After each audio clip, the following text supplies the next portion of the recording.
Os 7 sacramentos da igreja são 7 canais que o próprio Cristo instituiu para que a sua graça chegue até cada um de nós.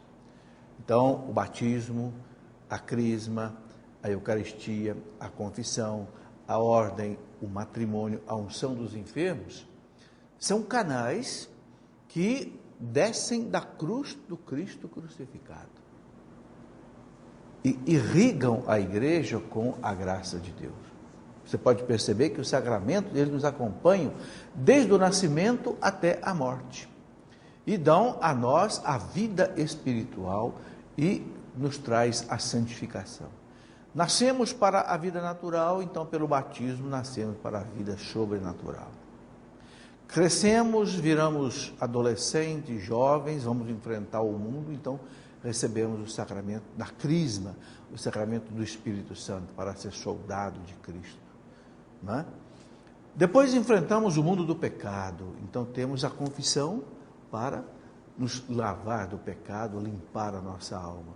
Somos fracos na caminhada da vida, precisamos do alimento espiritual, então temos a Eucaristia.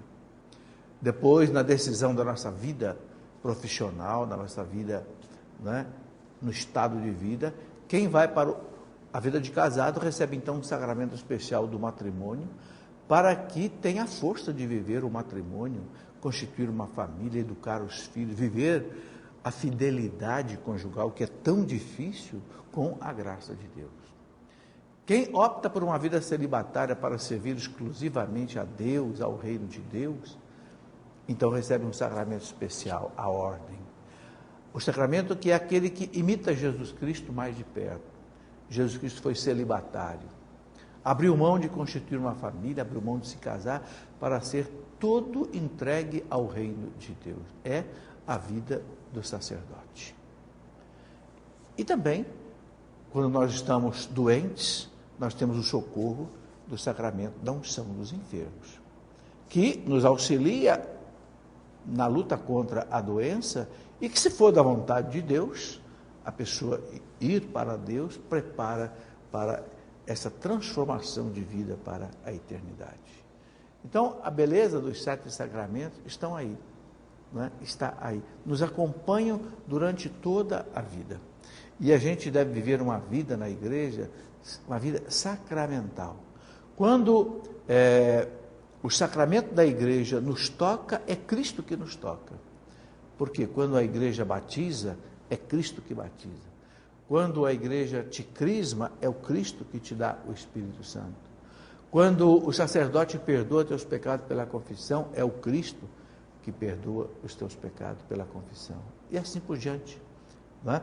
Na Eucaristia, é o próprio Cristo presente no pão, no vinho consagrado, para remédio e sustento da nossa vida.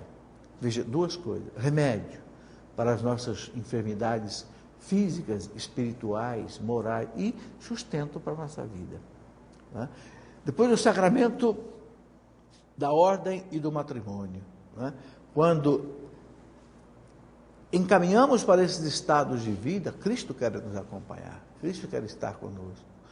A sua mão forte quer estar entre a mão fraca do marido e da esposa, né?